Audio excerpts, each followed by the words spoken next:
Meeting to order. All members are present. If you want to state your name. Lee Graff, Alderperson. Scott Keller, Alderperson. Shea Blazer. Paul Shabilsky. Joe Terry. Sue Show. Tom Rayon. Zach Ruink. Jake Katnoff, Alderman. Joe Zerflu. Item number 2, consider for approval carpet replacement in the offices on the 3rd floor of City Hall that did not receive new carpet in the City Hall renovation in 2011.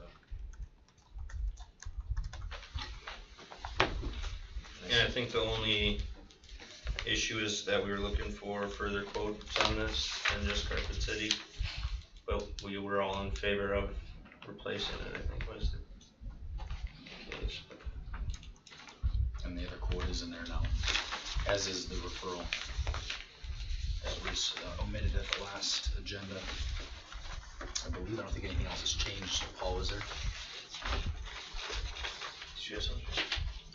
Yeah, just my only concern is, are we pulling off manpower off the street and parks to spend a day taking apart things that probably should, when it was put in, they should have replaced it back then, but taking off work crew people to do this time of the year when it should be done maybe in a different time of the year. No, the quote, as I understand it, the quote with Carpet City includes all of the stuff. Yeah, Oh, that's I missed that then. Yeah, Oh, that's good, yeah. right, to take out the old, take out the glue, remove the baseboards. No, like all the furniture, Oh, office moving the furniture. furniture, I think is not included, wasn't And all included the- either one, yeah. all Okay, that. yeah. Just my observations of that particular area, there's spots where that carpet's starting to kind of roll up and fold. When you walk into HR, Yeah, and just for safety concerns, the amount of time that it'll take for us to pull that, it'll be tough to fit it in. It would be better to do it some other time, but we'll make it work. I figured you guys would, but it's just, Yes. doesn't seem to make sense this time of the Yep. year when we finally get some time to work outside. Yep. But it needs to be replaced, it's pretty Yeah, obvious.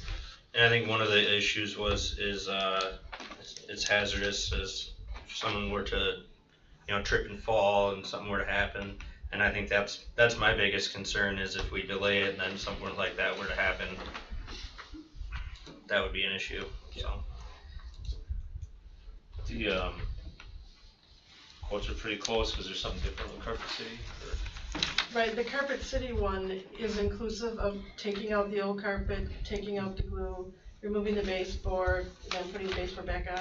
Whereas the other quote, Bowers, I think it is, if you look at those numbers, they added almost $800 to $1,000 to do those things. So then when you add that back in to their quote, they are more. The total at the bottom of the Bowers quote does not include. If you go back, you can see where they didn't add in the extra things, so I guess that's why the Carpet City one was the preferred. It would be the lower one. Okay, well, I would make a motion then to approve the Carpet City quote to replace the carpet on the 3rd floor there, right? Mm-hmm. And do we want to set a date on when that will be done, or? I think whenever it's kind of their schedule. Okay, well then I just make a motion to approve that. It's good rain day work if we can Yeah. get it done and, or at least start removing some of the furniture. I'll second the motion. There's a motion and a second to approve the carpet replacement on the 3rd floor through Carpet City. Any further discussion? All in favor? Aye. Opposed? Motion carried 3-0. Agenda item number 3, consider approval of a grant request to Legacy Foundation of Central Wisconsin Incorporated to support the aquatic center at the Wisconsin Rapids Recreational Complex. So in your packet is the Legacy Grant solicitation and application. We didn't put in a dollar amount because I felt we should maybe have some discussion about what we wanted to do there, or defer to staff to come up with an amount kind of commensurate on the narrative that would probably put them in a lead gift position. There's a question about really what their first priorities are. I mean, they've done, as you see in the second page of the application, it talks about some of the projects that they've supported. Obviously, the city's splash pad was one of the projects. as well as some narcotics detective staffing that the city received some support from them previously as well. It's our understanding that, when you look at their guiding principles and their mission, it's really around community well-being. So thinking about all of the various initiatives or projects the city has going on right now, we toyed around with whether or not we wanted to put a second request in for some of like the restroom at the Riverbank project. Because of the project cost of the bank stabilization, we removed the restroom and Demetz out of the scope of the work, and we thought, well, maybe we should pursue a request for the restroom facility. I don't know if it's going to fit really well with their mission, so we really settled on, let's just give a strong run for an aquatic center gift. We still lack a lead gift besides the city's pledge, and so I would put them in a large 7-figure space. They've got $6 million to give in this cycle. We would ask them to potentially do it in a match format. They came back to us when we had some discussion with them about this, that really we need to prove the but for, and our but for in this is we're not going to build the thing unless we raise private dollars for parts of it, right? At least that's been our attitude and approach so far.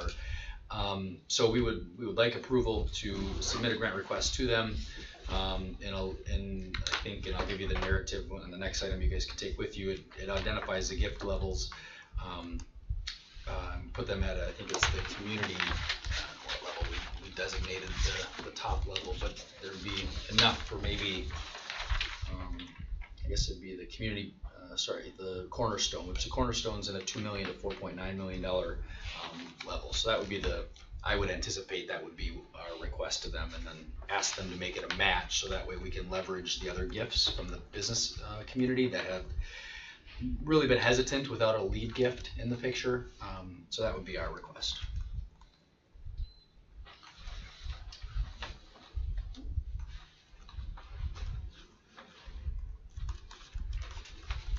Joe, Susan, any thoughts?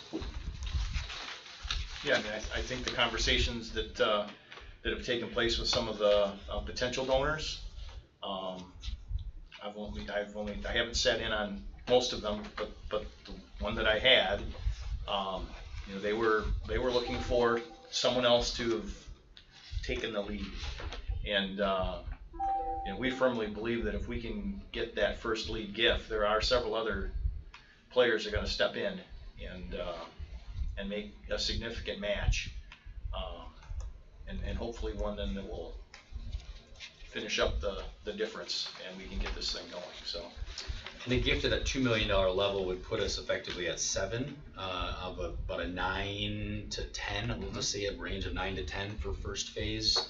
So we believe if we can get a 2, for example, when we leverage the other 2, we're essentially fundraised with a small community drive that would come at the end, like up to $1 million community gift, very similar to the WISE capital campaign. They've raised their $26.5 million. They're fundraising for the last $1 million right now, right? So that would be, we would operate a traditional campaign like this project would. They had, I guess it's some background too, the Legacy Foundation, aside from the gifts that they kind of came forward and encouraged people to apply for, this is really the first cycle where they've got truly $6 million available for community gifts. Otherwise, a lot of that was pre-committed to, like, they funded all those scholarships for doctors. They funded obviously the YMCA Boys and Girls Club to a great extent for the first probably 2 years of their existence. And I think the piece where we see there's a nice intersection on the mission is the fact that when you look at their guiding principles, obviously the direct benefit of the people of the greater Wisconsin Rapids area, the underserved population, it's a one-time gift. We're not asking for any subsidy from an operating standpoint. And frankly, when we get into the update, there may be a question of whether or not we even need much of a subsidy beyond what the mead pool tap from a city's tax levy subsidy. So yeah, I think there's those components that we believe. They're very interested in the project. They came to our presentation at Rotary last week on the project, and so they're paying attention to it. And obviously, they understand what the community's preferences were when we went to the community with a survey on the project maybe 4 years ago. So. Yeah, I have 2 thoughts on this. I mean, if it fits more in with what their mission is, and it's more likely to get approved, I would think we would want to go that route. And secondly, if it's conditional on other donors coming to the table, that's another plus. So those are my thoughts. Is there anybody else? No? It doesn't cost us anything to apply, so. Right. So I guess I would make a motion then to approve that grant request for the aquatic center. I'll second it. There's a motion and a second to approve the grant request to Legacy Foundation of Central Wisconsin. Any further discussion? All in favor of the motion? Aye. Opposed? I'm sorry, I missed it. Motion carries 3-0. Agenda item number 4 is update on the aquatic center at the Wisconsin Rapids Recreational Complex. So at the request, I think of a couple of times, namely Alderperson Blazer, but I think it's timely to do an update anyway, given where we stand with the project. So I'm just gonna send a couple of things around to you. We have all this stuff electronic, but it's nice to look at in paper format. So, the one item is a narrative. The other item is what they call the theming proposal, which really gives you the look and the feel of the facility. But Joe and I wanted to take some time, and the other one is a site plan, which kind of gives us an overall site plan for the facility. So Joe and I wanted to maybe spend some time, if we can, to walk through kind of an abridged version of what we did to the Moon Rotary Club last week. Oh yeah. Right here it is. Multiples in there. Oh. This is what you need. We need any more here?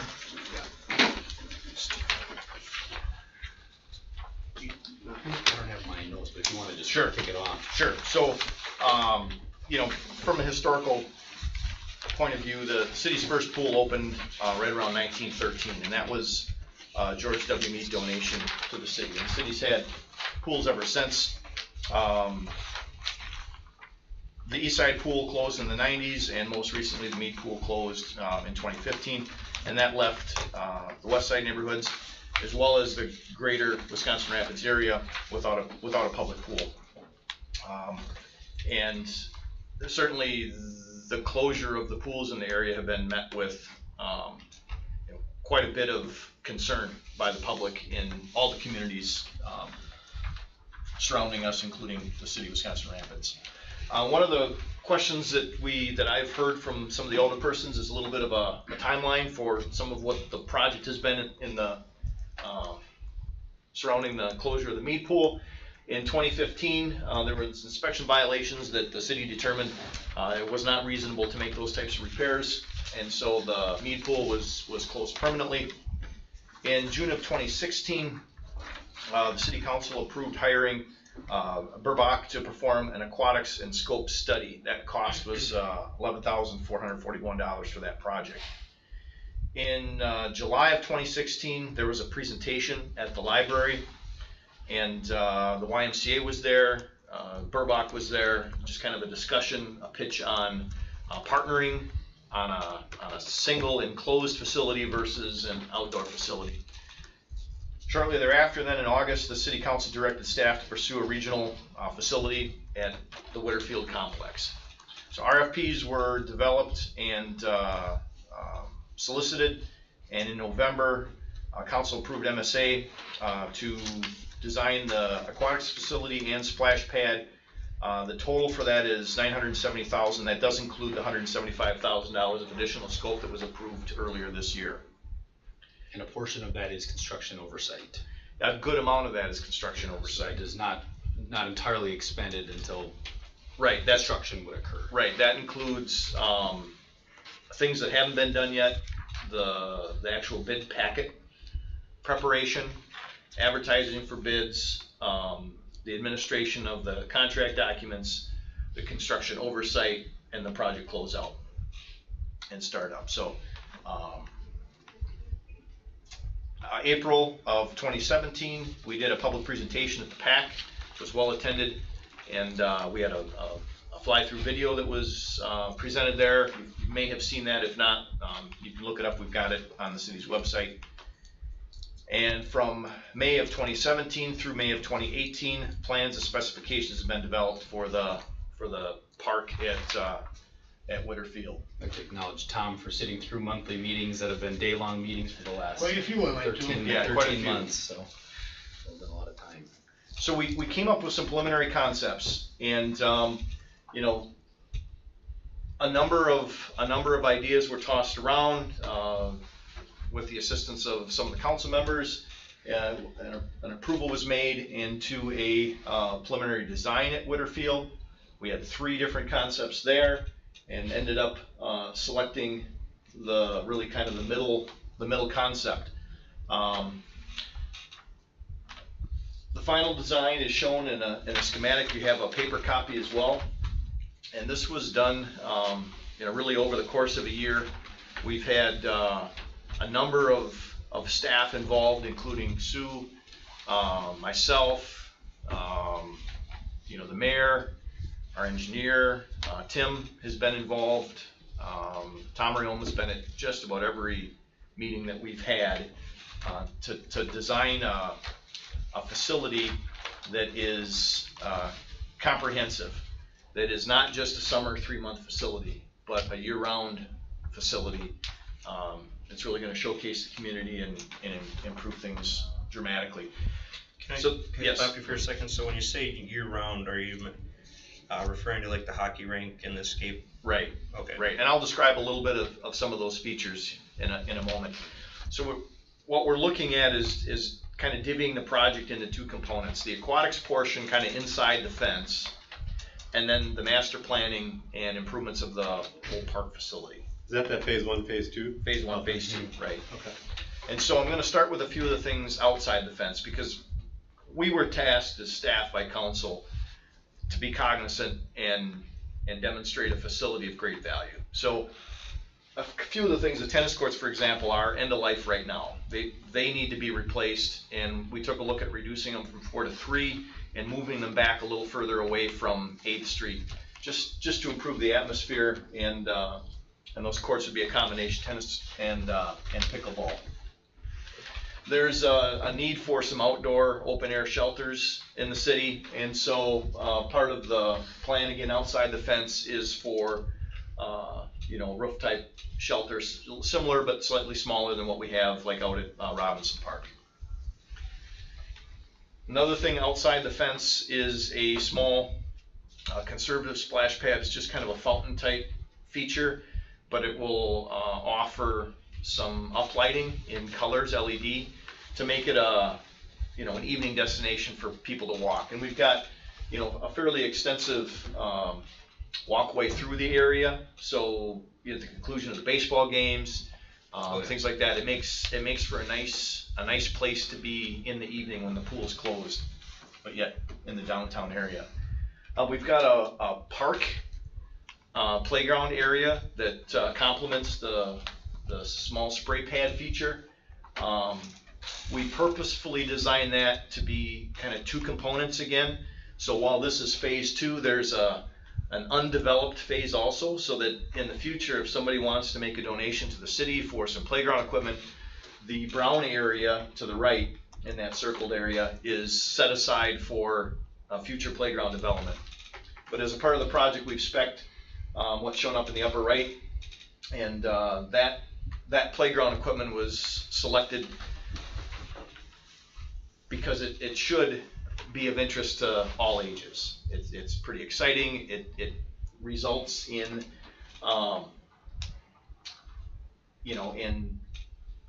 in group activities, things like that. So it wasn't just picked. We spent several days reviewing and trying to make those types of selections. The area that's circled as concession is serves both the pool area as well as the park. The way the concession stand is laid out, there'd be 2 windows so that we can serve inside the fence, but we can also serve the park area should there be a desire to do different activities different times of the year. There's also a restroom facility to the kind of the bottom left of the concession area. Again, that serves the park outside of the pool area. The other big part of that is the reservable enclosed shelter. Year-round enclosed shelter, it can be divided into 2 separate rooms. One specifically serves the pool area and has kind of a machine shed type overhang shelter. so that a family or a business can reserve that. And during the summer months, if there's a desire to do training and other parks activities, we tend to be, and you maybe have noticed some of our meetings here, there's some artsy type things here. You know, we're trying to do some of our recreational programming in some of our meeting rooms here at City Hall, and frankly, we're kind of out of space, and so those types of facilities would accommodate those activities as well. The outdoor hockey during the wintertime, the bathhouse area is designed to accommodate, and the floor is designed to accommodate ice skates and be a warming house. So there's restroom facilities right in that entry area. The drop-off circle would have, it'd be created such that it would be covered with a sheet of plastic and flooded in the wintertime. That becomes a skating ring. A picture of one similar is, that's a picture of Rosa Park in Minnesota, and you can look that one up online. This is actually slightly bigger than that. And so, again, I think it would be a tremendous highlight to the downtown area in the wintertime. We're proposing to move lowboard hockey to this facility so that we can have all of our hockey and skating activities in one area. But again, we're planning on doing some grading and separation because there's two distinctly different types of right activity and language when you're dealing with lowboard hockey versus recreational skating. So we're cognizant of that as well. I mentioned the concession stand. There's a diagram, kind of shows how it's divided. It's a sliding divider. The serving area in the upper left has two windows. It's not a kitchen, but it's a serving support area. It can serve both areas, so depending on use. And ample parking. We've got street parking on Chestnut, and we wanted to make sure we had ample parking to facilitate the aquatic and park area. It's not overkill. We tried to be as conservative as we could on parking, recognizing that we're likely going to need to use a bit of street parking to facilitate a full pool. But it is sized appropriately. Oh, and then the other thing is that for the patrons, the pump house and mechanicals are segregated from the bathhouse. The pump house area circled above, there is all the venting and everything goes out to the northwest on that one, and there are some shade structures there that are reservable for family activities, but we wanted to keep the chemical and pump, away from the bathhouse area. These are some of the latest artist renditions, so you can get a little better view of what's planned. This is one of the three pool areas, the top pool. It's a zero depth entry designed really specifically for the smallest kids, and it has a little lazy river that's 14 inches deep. We're providing some shade structure. There's seating so that family can sit there and kind of dangle their legs in while they're keeping an eye on the kids. There's some splash features, spray features, but we also made sure that there were areas that didn't have any of that, because some kids aren't ready for, especially little kids aren't necessarily ready for a lot of splash activity. So we tried to make sure that this covers everything. We've got two slides of various size there so kids can slide into the water, and try to theme it so that it looks attractive and really nice. The center pool, and again, the reason why we went with 3 bodies of water is that if you remember when Merrill opened their pool, they were closed quite a bit because of fecal incidents, things like that. You have to close the pool if those types of things happen. By having 3 bodies of water, it improves the programming opportunities. We can have swim lessons, we can have athletic, recreational activities during the day, and we don't have to close the pool at the same time. We can have an afternoon adult lap swim if we want at the same time, where you can continue to have youth activities. So that's that, and if there is some type of mechanical failure or an incident, somebody's vomits in the pool or, you know, has a fecal incident or whatever, the rest of the park can stay open.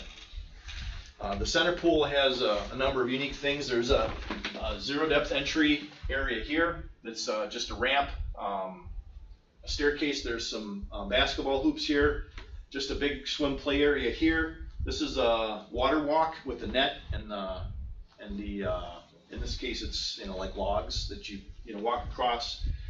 This is a lazy river area designed specifically to be 4 feet deep instead of 3. By being 4 feet deep, we can program morning walk against the current. It's 20 laps to the mile, so we can program you know, activities for all ages. It also has an action channel where there's some additional pumps, speeds things up. There's some spray type things in this area, and this is the run out for the slides. There's 2 slides planned. This yellow one's a little slower tube slide for, you know, for a little less excitement, but for those that are, you know, younger, maybe trying to have some fun, or older. And then this is a body slide with a run out, and there's provisions to expand and be able to do a high-speed slide that would be in this area and would end over here. The plumbing for those types of activities would be installed so that if some point in time in the future there's a gift, we could liven it up. The last area is kind of a lap swim area, more of a conventional pool. But we didn't want to compete with the YMCA. We didn't want to compete with the schools for athletic type, you know, competitive swim. So we shaped it differently, and it's not shown here, but there will likely be some dash lines so that you can do lap swim, but it'll be dash, not a solid line. So it couldn't be a competitive pool.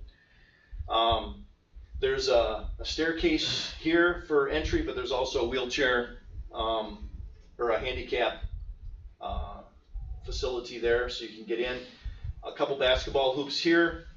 This is kind of a zip line concept.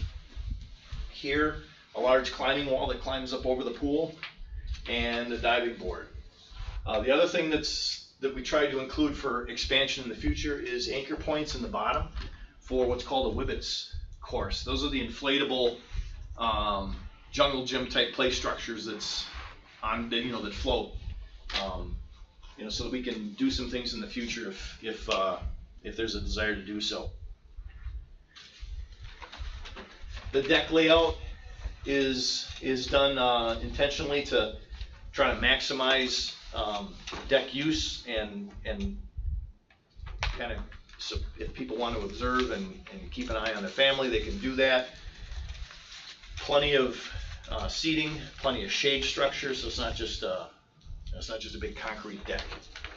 I think the coloring of the water makes it look massive, right? It like dramatic. At least when I look at it, I'm like, man, this thing is enormous. But for perspective, Mead Pool's capacity on a given day was about 350 bathers from a code perspective. This facility has a bather capacity of about 700. So it's about twice the size square foot, I mean, from a surface area in comparison to the Mead Pool. So in the Mead Pool's attendance information's in here, so you can just have that as perspective. But I do think it's important to note how big is this thing in comparison to what we had and ultimately the population that we're trying to serve. Which, when Joey talked about Burbach and the analysis we did, we basically did a demand analysis of the region and said, what type of population can we serve with a facility, and what's likely the attendance going to look like? And so they do those analysis for all these communities that they do that work. So that's really how we arrived here. We knew we didn't want a neighborhood pool. Like Mead Pool is kind of a neighborhood scale. There was the city scale, which is not all that different from this. So this is a real small end. I mean, we use the word regional, but it's not like it was designed. There's a lot of varying degrees of the regional scales. So I just want to point that out. When I look at it, again, it looks massive, but when you factor in all the other infrastructure, you know, it is big. And if you get a chance to take the drawing and go out to the location and just visualize how physically big it would be, that does put it in perspective. The other thing too, I think that's important to note is this is actually a little smaller than what Burbach had recommended. And when the decision was made to go to a regional size, one of the considerations there is that if we build it too small, and there aren't any other pools in the area, we're gonna be turning people away. People are gonna wanna come to this thing. Well, and there isn't any other pools in here. And there aren't any other pools in the area. And so, I really think that, you know, if there were a facility like this in Stevens Point, or a facility like this in Marshfield, or a facility like this somewhere else nearby, we may not have gone down this path.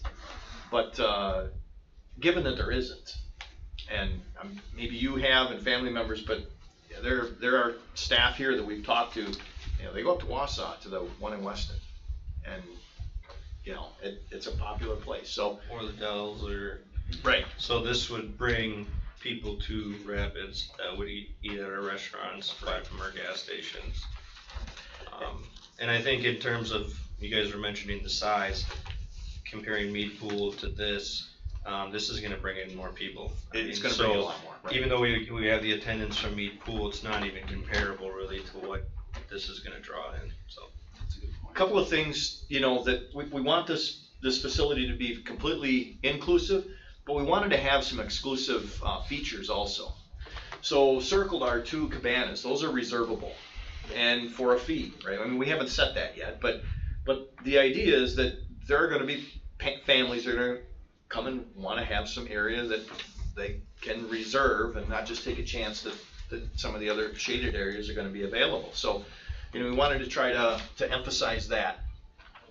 The 3 circles there represent kind of 3 areas that can be reserved for family parties, kind of family areas. You can reserve the whole thing, you can do it in sections. You know, again, there's some shade there. You know, I think it should work really well. And that area that's circled is the shade structure next to the reservable enclosed shelter. So that if you're using the enclosed shelter, you've got a family event or whatever, you can do some things out on the deck and, you know, have the door open, go in and out, and the kids can play, and, you know, you can have your family event. So having that shelter is great because it can be used year round, but during the swim season, I think that's gonna be a hot commodity for, you know, for family events and the like.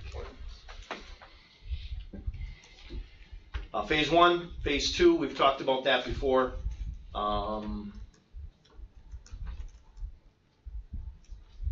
The other thing I guess that's important and was important in the design is that we took the play areas and the practice areas that we currently have, and while there's less green space, there are still 4 practice fields, and that's what there is now. So, you know, they're shoehorned a bit, but they're still there. So we should not be sacrificing a significant amount of practice space or activity area. The opinion of probable cost, as they call it, for operating the facility, we talked about subsidy a minute ago. The opinions that we see in other facilities that MSA has designed, such as Appleton's Herb Pool, that was actually quite, when we went to site visits, there's a lot of inspiration there. So if you get over to Appleton, look at Herb's facility, it's, you know, kind of rip off and duplicate these companies do, and they design these things right. The bodies of water, there are some similarities. But looking at, we toured Oshkosh, looking at the Verona facility, the Hartford facilities, some of them actually operate a surplus, the cash flow positive. I mean, that's very aggressive. I think programming, they're aggressive with how they have fee structures within the facility, as Joe was talking, reservable shelters and obviously swim lessons and all that stuff. But the expected operating subsidy could be anywhere from what I said the Mead facility was up to maybe $120,000 a year. So between, well, actually Mead's was more along the lines of 70, I think. Yep. 75. So, you know, in terms of when you talk about scale, you talk about operating costs, like what's the affordability of this thing to the city ultimately at the end of the day? And that's what we really, you know, as we went down the design process, that was always a question that we kept posing to ourselves, because you design a facility and you're strapped to run it, and that's not any good. So I believe, and I feel pretty confident that not only the analysis of looking at these other facilities, but also just the diverse programming and design elements here really speak to, I think, a well thought facility. And obviously we had skilled designers that help us get there. But I think in terms of the attraction component, you know, it goes without saying, we know business folks that have talked about recruitment and retention issues, and I think it's obviously these types of amenities.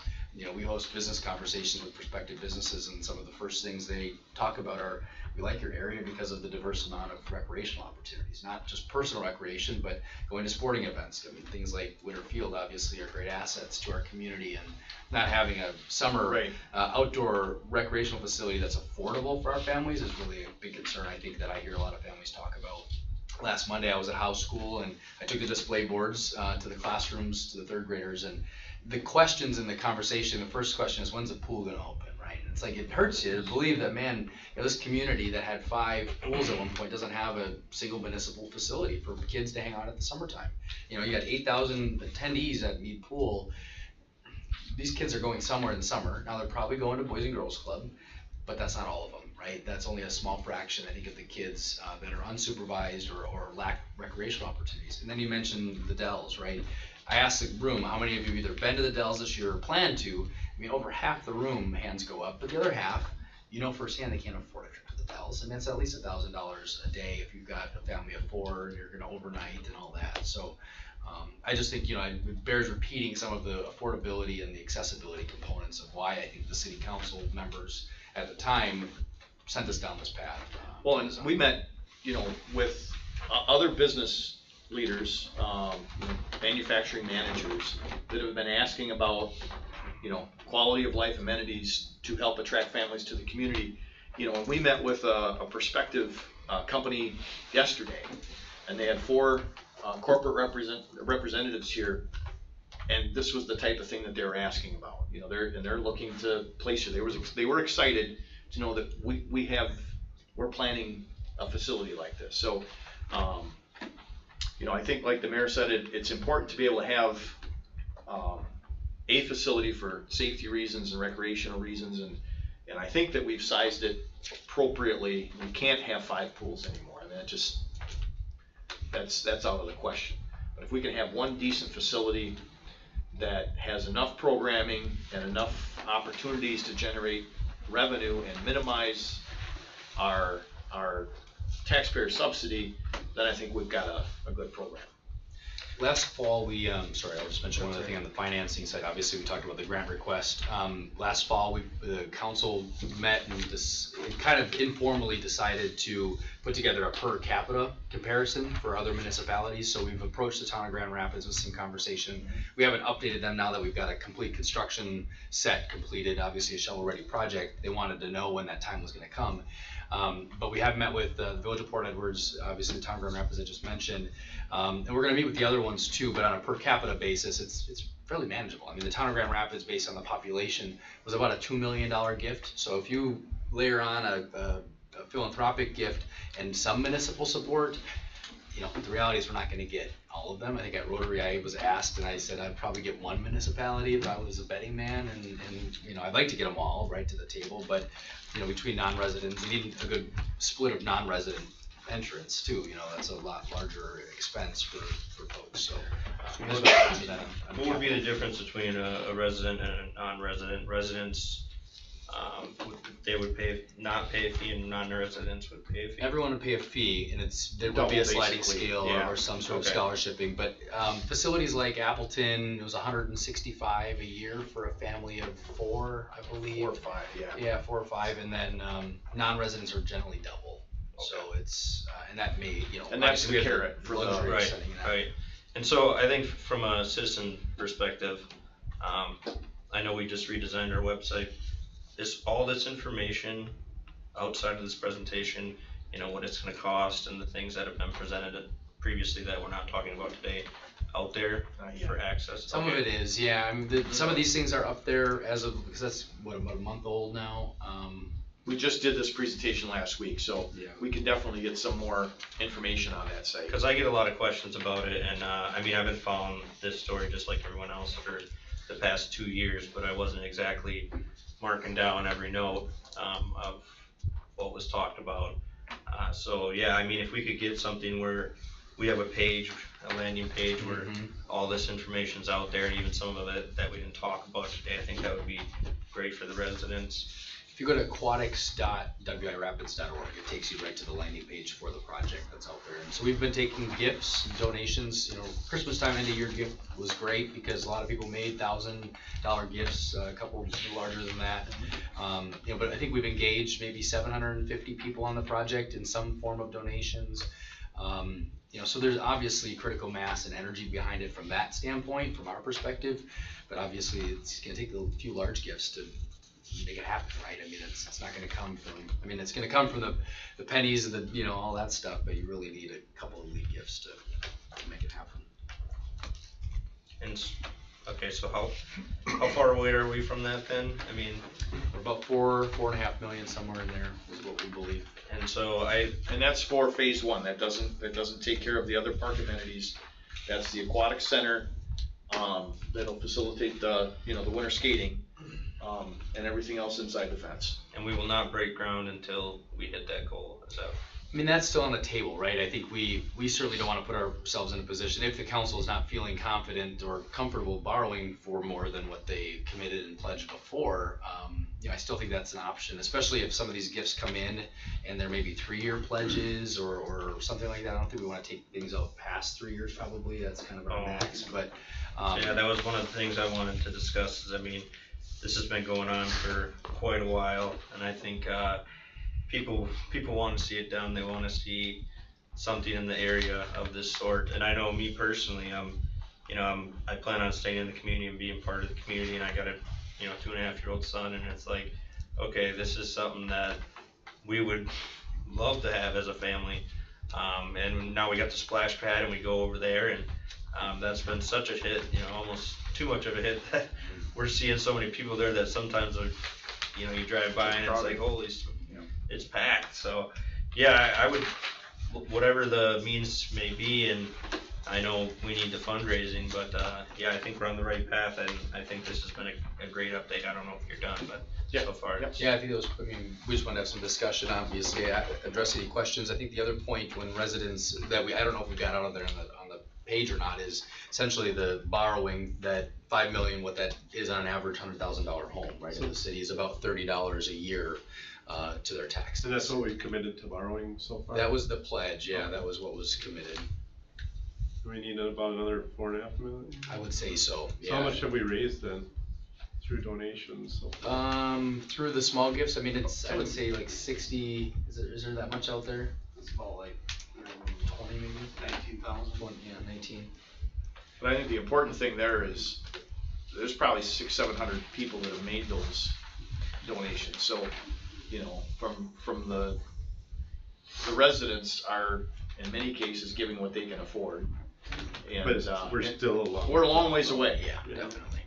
Yeah. But that's I think that's away from what's been selling raised. point, Right. as we try to promote it to our larger corporations, that a lot of people are trying to do what they can, and we're hopeful that we can convince our larger corporations to consider the benefits, and the benefits to them too is Tax rebates of any sort, or what? no, it's just the ability to attract. Yeah. I mean, people now, your generation, right? You generally are looking for. You move somewhere and you're selecting work. It's not necessarily move to where there's work. You move to where you want to live, and you find the job. And the job market is that way right now. Yeah, it is, and I can speak from experience. I work in a company where they recently allowed us to not work from the office, but work remotely. And several of the young people who were from Rapids that stayed here for their job that they were required to go to the office to have now moved out to other communities that they feel offer more to them. And more to the families that they're starting. So something like this is not only going to draw residents in, but it's also going to keep some of them here. Right. So. Well, yeah, even from like that up by Wausau there, we go up to state softball up there, and that's where all the kids are in between games, is heading over there to the water park or up at and you think Merrill what there. we have in town during the summer, we've got activities going on just about every weekend. The hotels are pretty booked. and, you know, some big ticket events, the, you know, state water ski tournament, those types of things. Soccer tournaments. Yeah, soccer tournaments, I mean, And I think that's hurting us not having something, but. Especially when you're talking citing those competitive events, yeah, Yeah. I agree. Yeah. Yeah. Well, I'm sure when you go to these soccer tournaments and They wanna do ski stuff. show, yeah, they ask you, well, what is there to do around Yeah. here? And you That's know, the problem. not that there's not anything to do around here, but I mean, this would be something that would be like, well, have you checked out the aquatic center? That would- I was told over the years that several teams that inquired about it actually went other places to play. Right, yeah, cause there's a lot of different events, you can pick and choose where you're gonna go to Right. compete, whether it be baseball, softball, soccer, but, how far realistic are we off to hopefully breaking ground on something? Cause obviously, I grew up hanging around East Side Pool as a kid, you know, that's where we hung out all the time, all summer long. And, I mean, we have if- nothing. If but- we have the funding, our project is, I'm gonna say shovel ready. There are still some state review in progress right now. You know, ideally, again, hiring staff is a challenge, hiring, summer help is a challenge. So ideally, we wanna be ready to advertise for, hiring our summer help in February, March with a, you know, typical June opening. We're gonna need to hire a full-time person to manage this facility, So we kind of what Yes. we've been thinking, yeah, it's built into that performance. or a maintenance. Yeah, person, yeah, somebody definitely that can- certified pool manager, I Yep. think is what the model that Appleton used. Right. And then Yeah, dozens of lifeguards and concession Right. staff and admission staff. And the programming part of it, the certified operator doesn't necessarily have to be the programming expert. You know, we could utilize either some existing staff or, you know, a combination of roles if there's, you know, somebody that, I was gonna say, you can't do pool year round. Right. so. right, But definitely leveraging that yes. seasonality of the park's staff in some form of programming. Yeah. So, and then the construction schedule, once groundbreaking happens, it's our understanding it's 6 to 9 Basically a months, season, right? right. Yeah. We did have, I think, about 6 months ago, we asked them to come up with some schedules that would allow maybe some wintertime construction. I know we talked to Myron and some others just to get their impression from a cost standpoint, if there would be any, you know, we've heard on the hospital that they actually opted to do winter Right. construction on that Riverview expansion because it was cheaper than doing it. I mean, just because these guys are looking for that schedule work, but it didn't seem like there was a- Myron's recommendation for a pool facility, do not build it in the wintertime. Yeah. There are too many opportunities for a quality control issue. You know, if you have a pour and you've got a plastic, you know, makeshift structure so that you can keep it warm, you know, you get a snow event and that thing breaks, now you've got, you know, an issue that you may not recognize for 10 to 15 years. You know, it's a quality control type item. So, you know, which isn't to say that some work can't happen during the winter. You know, for example, if the outside of the bathhouse is built, it can be all finished off, you know, in the winter months and things like that. So, you know, the schedule can be fairly flexible. And I intended to bring it, it's on the copier upstairs, so I'll email it to you, but it does talk about, you know, if we were to break ground, let's say September this year, let the project then, we would have a July opener next year, or late June opener, at least from a proposed schedule from MSA. So I think, you know, if some of these grants can trickle in pretty quickly here, not to say we wouldn't want to break ground, or if we're close to a certain point, I mean, I think it's, I don't, in my mind, I've always gone back and forth, I mean, it's like, we're really not that far off, we're about 50, you know, % of the fundraising, but it's getting a couple of lead gifts that leverage each other is really the key here. But I agree, I think that's a big thing is if we get some gifts, but, you know, cause we've been struggling with pool for 20 years. at least, yeah. 30, I think there's 4 iterations in my I think office. everybody's in agreement that we need to get something in the ground, and I don't know, I guess personally, if these big donors don't come through, we might have to look at some other option at some point. Because we Yeah. definitely need some facility outside, and it would alleviate some of the splash pad, you know. Well, we may want to take a look too at, you know, as staff, we've been working and doing what we can to try to make those solicitations. I do think, as staff, I think it's important to have a broad financing plan for this, that the community, you know, the taxpayers are in. Their contribution has been, you know, pledged by the council. A lot of these pools were gifts, right? The taxpayers were expected to operate them, but the pool was a gift. And, you know, and I think that that's completely plausible here. You know, we've got some big corporations that,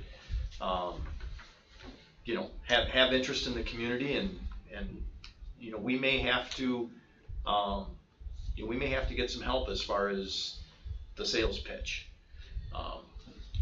Well, and a community-led capital campaign. We talked a little bit about addressing, you know, some of those that were involved in past gifts that I had conversations with and saying, well, would you be interested in being an honorary co-chair?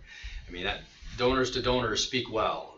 Me or Joe or someone else or anybody else really from the city doesn't really represent the project as well as if it were a community capital campaign. So we've kicked that around quite a bit and had some meetings, but really it's getting enough. I mean, the Y project really, I mean, it's almost like take a number. I mean, there's an element to that in the community. It's like you can't do all of these things at necessarily the same time, but I think given that that project's pretty well funded, we're now next in line. I mean, that's my perspective. The year that we spent designing the thing, now we've got a plan and we've got the construction docs ready. But I think everything, you know, all these other facilities we talked about when we had pools yet, we don't have a pool anymore, right? So I think the times are finally, the timing is better maybe than previously. I think it is also a big advantage that the plans are done. You know, it's not a concept that's going to require 8 months of design and specification development. The plans are done. We have the specifications, we have the design, the details. It is, And if when we have funding, it's shovel ready. And if we were to redesign this, that would obviously cost quite a bit of money, right? I mean, Yeah, you're probably talking three to 500,000 to back up the bus and redesign it. Yeah, but if we're just putting a pool in the ground, I can't see that kind of cost. Just to do a mead pool at Winter Park or something like that. Well, when we were sent originally to do a scope analysis, we set a $5 million or $6 million threshold and then an 8 to 10. And WaterTech, who did the pool up in, the same designer that did this one, that did the pool up in Merrill, from a budgetary standpoint, the capital cost was not incrementally that much different. Right now, could we put a pool in the ground for $5 million? Yeah, we can put a pool in the ground for whatever we want to spend. But in terms of serving a population, that's where really, I think the rub we had internally was really the conflict was, so that's why we arrived, and there was a cost increase. I mean, whoever, the school projects and others, we came up with March of last year, a little over $1 million cost increase based upon construction costs. And that was a double punch, right? Because it's like, we're not building anything more for $1 million, but we're got a $1 million cost adjustment. That was painful. That was hard to pill to swallow. I think every year we wait. Just give me Well, right now interest rates are such, you know, that's why we're hoping that we can get some funding and get this going, because you know, interest rates aren't going down anymore. No, they're on the climb. And so we want to try to address it with potential donors. And Mr. Graff? So how many, and I just have a few questions off the top of my head as I look at this plan. How many people are we hiring for staff to do this, whether it be maintenance guys, pool consultant, how many people are you looking at? I'm trying to remember, I think it was like 13 guard type, a handful of like basket attendant type, and I think it was 3 or 4 total maintenance, like 1 maintenance lead. It was like a 1.5 full-time equivalent for maintenance. And so at what point do you put those people on? As soon as you start construction, you ask and put these people on? Because I don't think that cost is included in this, and I think that has to be full circle. The other thing, we have shades. So how often is the shades need to be replaced? Is that a 5-year plan? Then do we have plans that these shades get replaced every 5 years? So part of the operating cost is, you know, is consideration for depreciation and maintenance of the slides and things like that. Which I would agree, but I mean, I would think at this point, since we have time, this would be the time to really work those details out, to kind of put some sort of a cost, kind of like you're doing with the city with the street construction. You know, we have to have an idea. I mean, I wouldn't think that our city would put this kind of investment into something and not really have a well-laid plan out to some sort of timeline of when we need to replace this stuff. So it's upfront and it's honest, and What it's gonna cost. That's a good point. What's We it gonna do cost? have two things, I'll just mention, we do have an opinion of like the pro forma, the whole operating cost, so we can get you that. And Yep. then we also have, you asked for it, Yep, we got a it was spreadsheet the with full the replacement staff. cycle, you remember that, Tom? When they went and said the life of all the slides and all of the materials, so we can build that into the depreciation for the facility, as Joe just said. And then the other question I have is, we talk lawn chairs and deck maintenance and stuff like that, and you said it's 1.5 maintenance guys. And then, what do we do with all those lawn chairs and awnings and stuff like that for winter storage?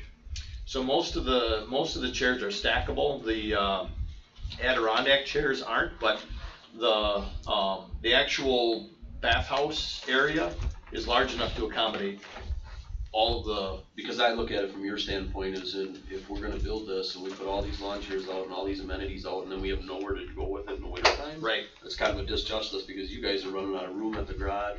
Yeah, no, they'll stay on site.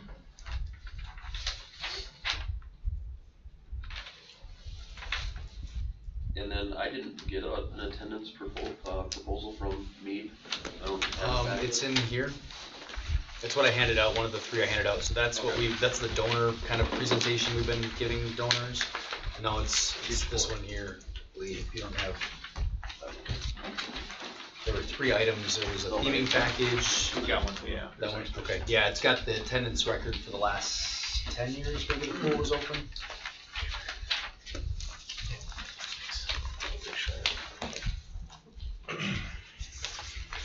So that's all we had for information. I've got 3 things that I wanna still share with you all, and that's the construction schedule that was proposed, the probable cost or the pro forma, the financial pro forma, and the depreciation schedule, which is the replacement for all of the assets that are in the facility. So those are there other things that we talked about that I make a note of? So we're looking at the operating cost through concessions and fees will hopefully cover the cost of the 1.5 equivalent and. Oh, yeah. Yeah, that's Yeah. the whole pro forma, yeah. Okay. Right, so the expectation, what we're seeing performance-wise from other facilities is that some of them are actually operating in the black, and that's with staff, water, chemicals, costs, everything. Okay. But our goal, right in the RFP, was to have a facility that, if it's well organized, and we have to run the thing, if you're gonna have a concession stand, it needs to be open, we need to staff it and operate it. But that would not result in a net subsidy of anything more than, I think it was 70 to like 120 or 130 or something like that. That was the range. Because that's what we felt we could afford based on what we were currently doing with the Mead Pool. It needs to perform. And so that was part of the scoping, was to make sure that we weren't subsidizing it more than that, because we couldn't afford to run it then. Yeah, and we couldn't afford to run the West Side Pool the way it was. We let it go to a point where we couldn't repair it. So I definitely think that that's something we need to. Well, the West Side make sure that Pool we're was more of paying an incident than a long-time repair issue. Well, than East Side Pool. Well, these things only have about a 50-year lifespan, maximum. I mean, 30 to 40 is probably more accurate. For the structures, right? Right, and I think both those issues were structural. Definitely when the Mead Pool popped out of the ground because of the high groundwater that winter, that spring, we weren't gonna be repairing that thing to the tune of, a couple $100,000 probably. Right. And we still would have the old Right. code But issues what I'm with getting the at is, state. we tend to do this, and I think that was some of the concerns with like the Quinto Creek project and some of the other concerns, is that we know these things are happening, and yet we don't do any sort of forecasting in the future for whether it's budgets or whatever to continue these projects. And I wanna make sure that this doesn't become a blighted, I wanna make sure that we know the staff, we know, even to the point where, we have the time, we should even have a menu and some sort of, today. Yeah, we do, and that was all, Time on that. yeah, that's all designed in and actually you can, if you wanna see the 90%, 500 pages or 90% whatever, plans, yeah, that has all Yeah. of those considerations in it. We spent 6 hours on menu, I think, that one Yeah. day, Yeah. exactly We the got more food than we're one gonna be day on selling at the facility. That's why it's shovel ready. When Joe says that, that's ready. And just a quick comment maybe on the affordability component.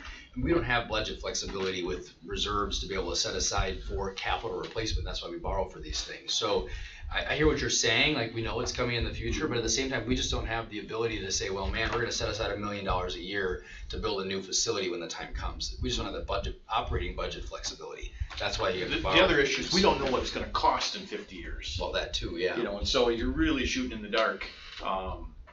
But we do need to keep depreciation Absolutely. accounts, right? When that slide goes in 10 years or whatever the life of that slide, I mean, Yep. we've gotta be prepared to replace it. I don't know. And that's- We've Yeah, I gotta- mean, I say the city's fairly proactive in a lot of the stuff that within reasonably affordability. Obviously, these big capital projects, there's no way you can set money aside in a budget on an annual basis to fund something like this without going to borrow for it, because one, we have levy limits and we have expenditure restraints, which, you know, outside of our normal operating budgets and things, those things are pretty tight.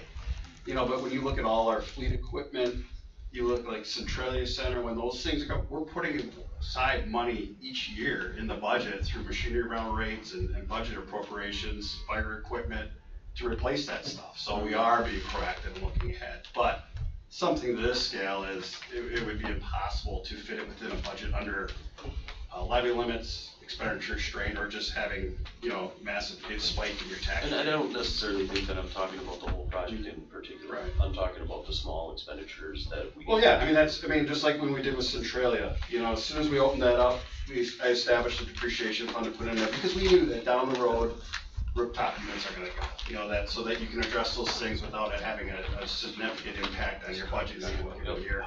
We I do would that with waste. anticipate the same thing with a lot of the equipment and amenities here, that will put money aside in the operating budget so that when those things go, we have the money to do For that. example, the carpeting that we're talking about tonight, that's not Mhm. that's coming out of the reserves that have been set aside through office rental, through staff, to be able to replace those things, because those things we can plan. Yeah, that's just my concern, is that all of a sudden in 3 years from now, we're not generating enough money, we have projects, things happen, and all of a sudden, we've got roads and infrastructure that we're still trying to get caught up on, and I don't wanna see us having to start funneling that money to where it failed. That's my concern. I'm good, thank you. Thank you. Okay. Agenda item number 5, in open session, the committee will vote to go into closed session under section 19.85, parent 1, parent E of the Wisconsin statutes, which reads, deliberating or negotiating the purchasing of public properties, the investing of public funds, or conducting other specified public business, whenever competitive or bargaining reasons require a closed session. Sub A, in closed session, the committee will discuss negotiations and strategy regarding a development agreement, easements, and other agreements with the Southwood County YMCA. Sub B, in closed session, the committee will discuss a request from Wisconsin Rapids Community Theater Incorporated to lease space in the Centralia Center. Sub C, the committee may return to open session and take action or make recommendations regarding item 5A and 5B, or may adjourn in closed session. I'll entertain a motion to go into closed session. Motion seconded.